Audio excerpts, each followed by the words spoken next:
Topic நம்ம வரோம், margin of safety.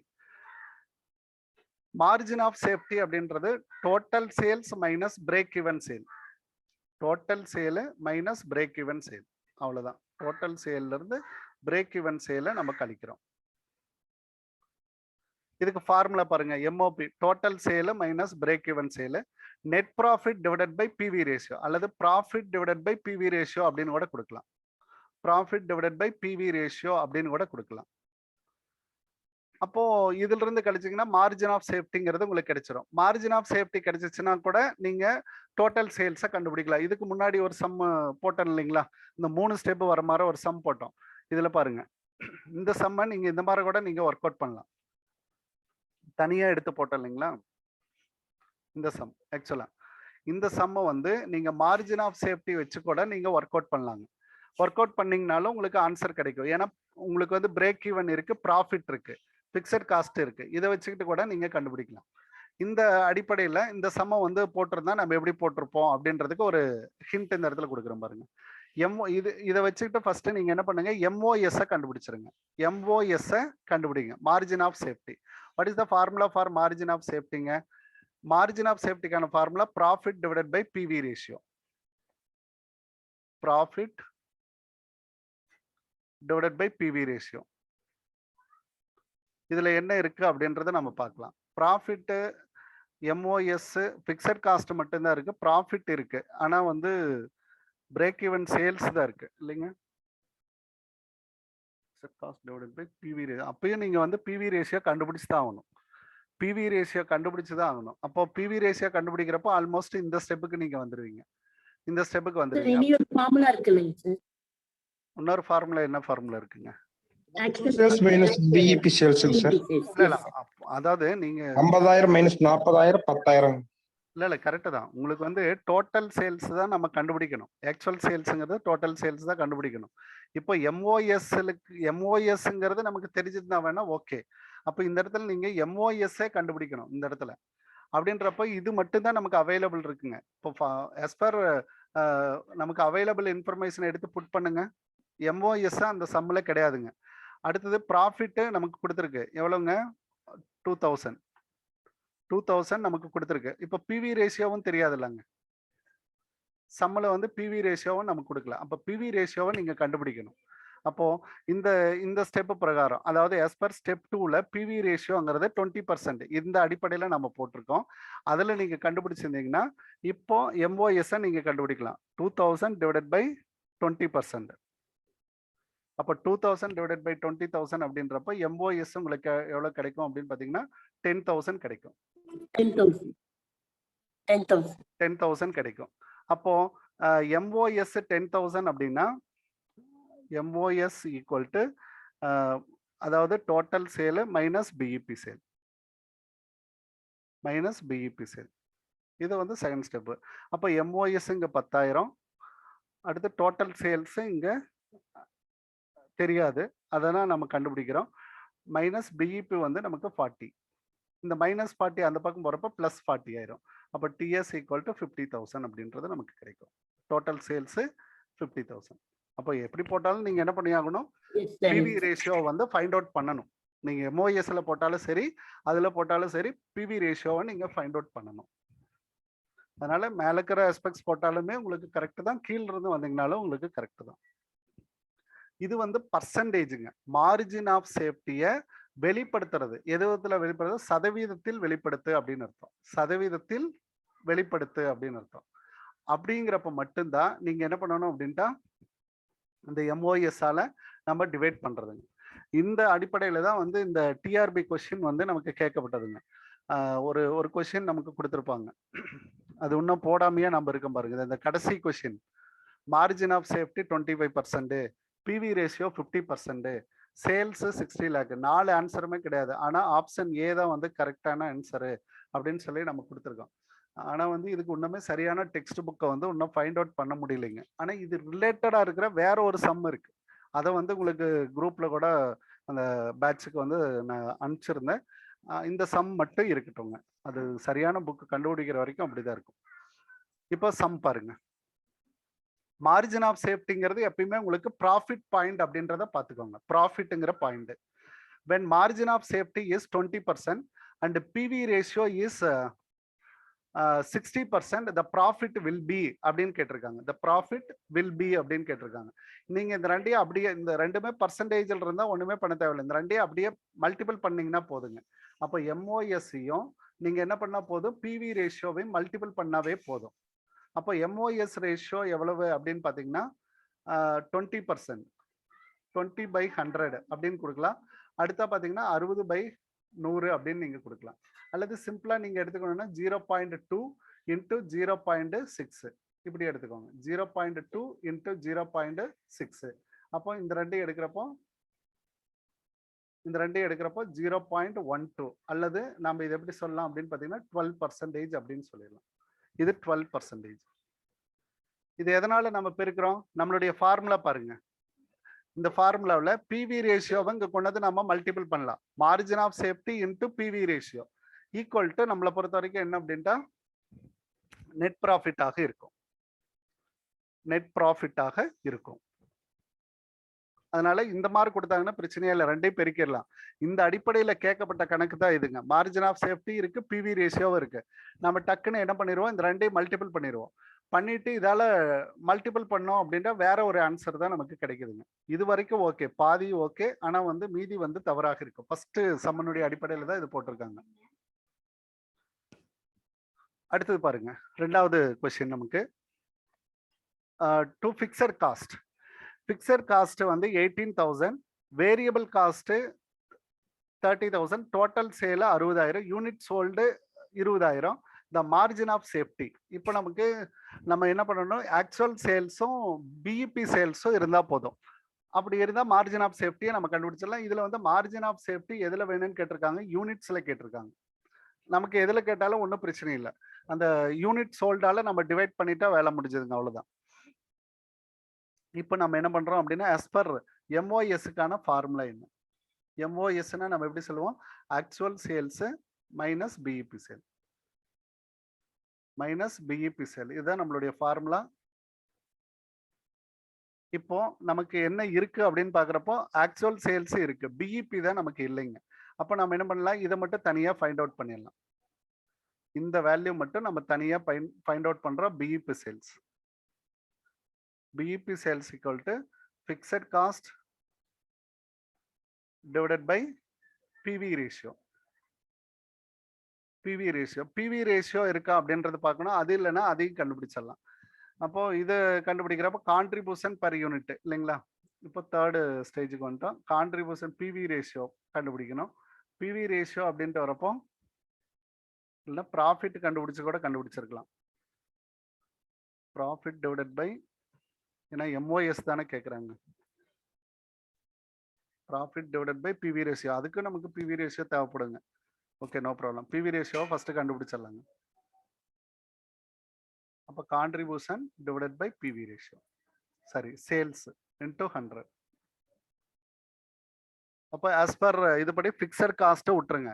Variable cost 30, total cost 60. அப்போ கான்ட்ரிபியூஷன் உங்களுக்கு என்னவாக இருக்கும், 60 மைனஸ் 30ங்க. 60 மைனஸ் 30 டிவைடட் பை 60 இன்டூ 100. அப்போ இதுல பாதி இல்லைங்களா, 30,000 டிவைடட் பை 60,000 இன்டூ 100 அப்படின்றப்ப நமக்கு எவ்வளவு வருங்க, 50%. PV ratio 50%. அப்போ ஃபிக்ஸட் காஸ்ட் இந்த இடத்துல எவ்வளவு வருதுங்க, 18,000. 18,000க்கு 50%. அப்போ இது 50 கீழே இன்டூ 100 அப்படின்னு போட்டிங்கன்னா இதை மல்டிபிள் வித் 2ங்க. 50 இங்கே 100ன்னு போடுவீங்க, டிவைட் இன்டூ 100. 50க்கு 100க்கு அடிச்சிங்கன்னா 2 இன்டூ 18 36ங்க. அப்போ BEP சேல்ஸ் பார்த்தீங்க அப்படின்னா 36,000. இது BEP சேல்ஸ். இந்த BEP சேல்ஸ் கிடைச்சதை நம்ம என்ன பண்றோம் அப்படின்னா இங்க கொண்டு போய் கொடுக்குறோம். அப்போ actual sales 60,000 minus BEP sales 36,000ங்க. அப்போ இது வந்து அமௌண்ட்ல கிடைக்கும். எவ்வளவு வருங்க, இப்போ நமக்கு 24,000 வருங்களா. 24,000 MOS அமௌண்ட்ல கிடைச்சிருக்கு. எதுல கிடைச்சிருக்கு, அமௌண்ட்ல கிடைச்சிருக்கு. இது வந்து நமக்கு என்னல வேணும், என்ன இதுல வேணும் அப்படின்னு பாத்தீங்கன்னா இப்போ நமக்கு யூனிட்ல வேணும். MOS யூனிட்ல வேணும். அப்போ என்ன பண்ணலாம், இந்த 2400 divided by total number of units. Unit sold அப்படின்னு இருக்கு இல்லைங்களா, அதால நீங்க டிவைட் பண்ணிருங்க. 20,000 யூனிட்ஸ். இது வந்து யூனிட் சோல்டு. அப்போ இதுக்கு டிவைட் பண்ணீங்கன்னா அமௌண்ட் ஆக்சுவலா தப்பா வருதுங்களா? 12,000 ஸ்டேட்மெண்ட்ல போட்டா வந்துருங்க சார். இல்லங்க, margin of safety for margin of safety தானே கேட்டிருக்காங்க. சார் ஸ்டேட்மெண்ட்ல போட்டா வராதுங்க சார். ஸ்டேட்மெண்ட்ல மார்ஜின் ஆஃப் சேஃப்டி இருக்காதுலங்க. இல்ல இதே கரெக்ட். நம்ம வரக்கூடிய ப்ராஃபிட் சோல்டு லெஸ் பண்ணா 8,000 வருதுங்க சார். இருங்க, margin of safety break even வந்து கழிச்சிட்டு கண்டுபிடிக்கணும். இப்போ இது எந்த கொஸ்டின்? 2002 3ங்களா? 2002 3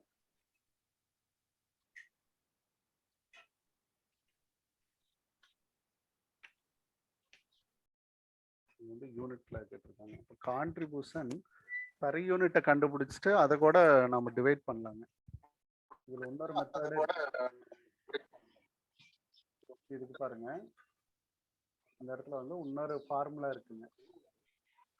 அதாவது MOS வந்து யூனிட்ஸ்ல வேணும் அப்படின்ட்டா இது வந்து அந்த சுப்பிரமணியம் புக்ல கேட்டிருக்கான். பரமசிவம் அண்ட் டி சுப்பிரமணியம் புக்ல profit divided by contribution per யூனிட்டுங்க. டிவைடட் பை கான்ட்ரிபியூஷன் பெர் யூனிட்னு கொடுத்துருக்கான்.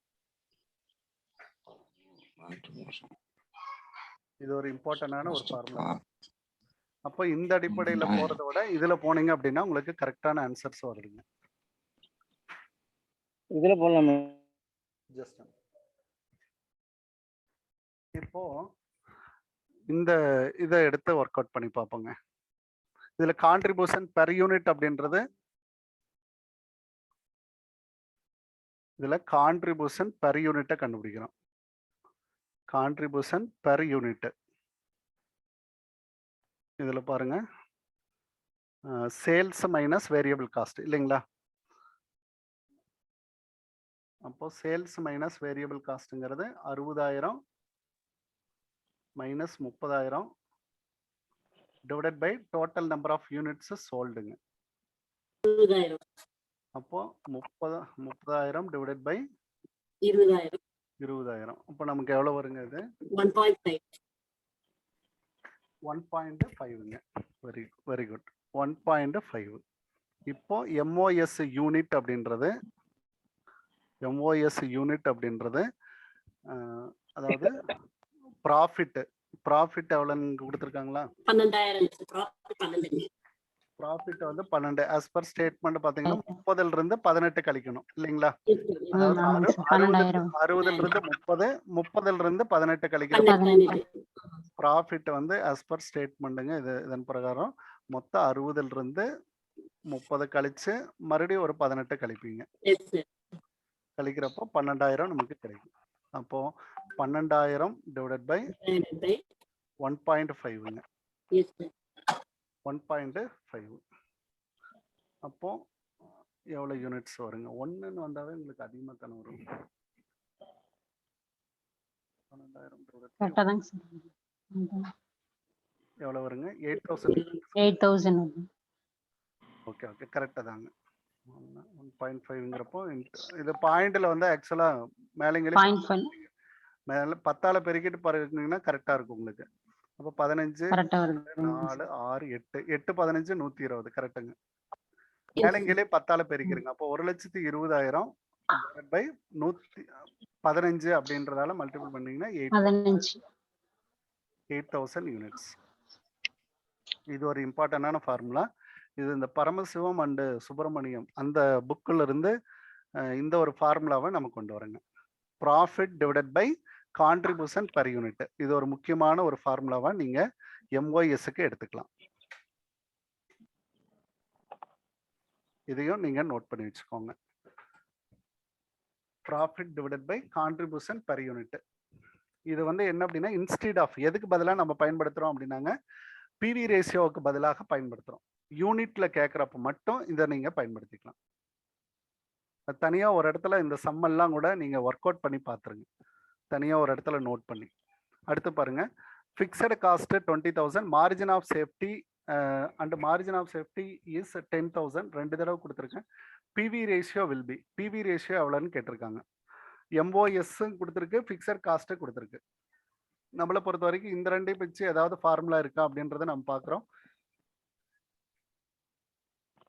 பிவி ரேஷியோ இருந்தால்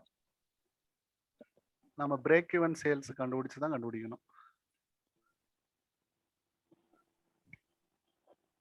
fixed cost divided by PV ratio break even sales. MOS இருக்கிறதுனால பிவி ரேஷியோ ப்ராஃபிட்டை கண்டுபிடிக்கலாம்.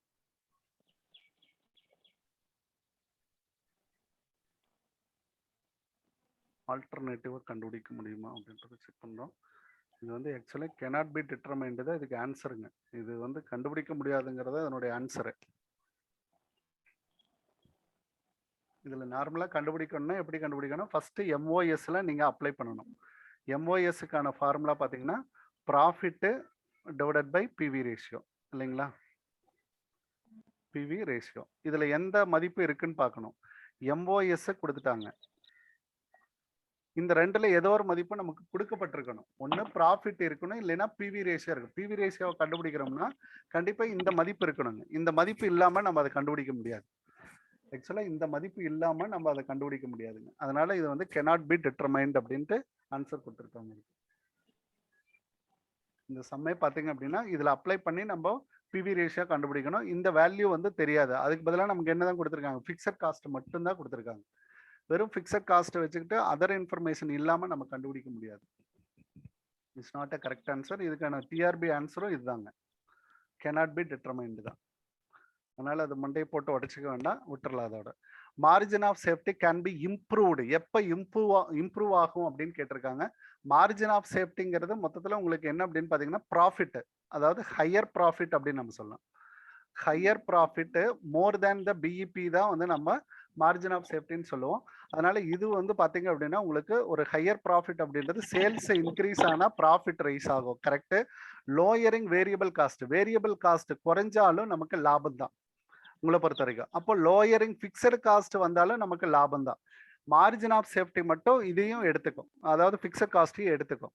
அதனால இது ஆல் ஆஃப் தீஸ்ங்கிறது கரெக்டான ஒரு ஆன்சர். காஸ்ட் குறையுது, லாபம் அதிகமாகுது, அவ்வளோதாங்க. இதில் இந்த ஆன்சரையும் நான் உங்களுக்கு விட்டு வச்சிருக்கேன். இதுக்கு சரியான ஒரு கரெக்டான ஒரு வேல்யூ கிடைக்கல ஒன்றா.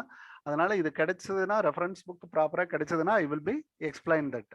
இல்லை அப்படின்னா நம்ம நார்மலாக போடுற மெத்தடில் தான் போடணும். இந்த 4 ஆன்சருமே வராதுங்க. ஆஸ் பர் டிஆர்பி ஆன்சர் பார்த்தீங்கன்னா 12,000 கொடுத்துருப்பாங்க. டிஆர்பி ஆன்சர் வந்து 12,000 கொடுத்துருப்பாங்க. நார்மலாக போட்டிங்கன்னா ஃபஸ்ட்டு சம் போட்ட மாடல் இந்த ரெண்டையும் நீங்கள் மல்டிபிள் பண்ணுவீங்க. அதாவது 50% இன்ட்டு 25%, 12.5% அப்படின்றது வரும். அதை வந்து நீங்கள் என்ன பண்ணலாம் அப்படின்ட்டா 60,000 மல்டிபிள் பண்ணுவீங்க. 60,000 மல்டிபிள் பண்ணீங்கன்னா உங்களுக்கு வேற ஒரு ஆன்சர் தான் கிடைக்கும். இந்த ஆன்சர் வந்து கிடைக்காது. அதனால இதையும் வந்து நான் டவுட்டில் தான் வச்சுருக்கேன். தேடி கண்டுபிடிச்சிட்டேன் அப்படின்னா உங்களுக்கு அதை கொடுத்துருவாங்க. அதனால இப்போதைக்கு அதையும் விட்டுருங்க.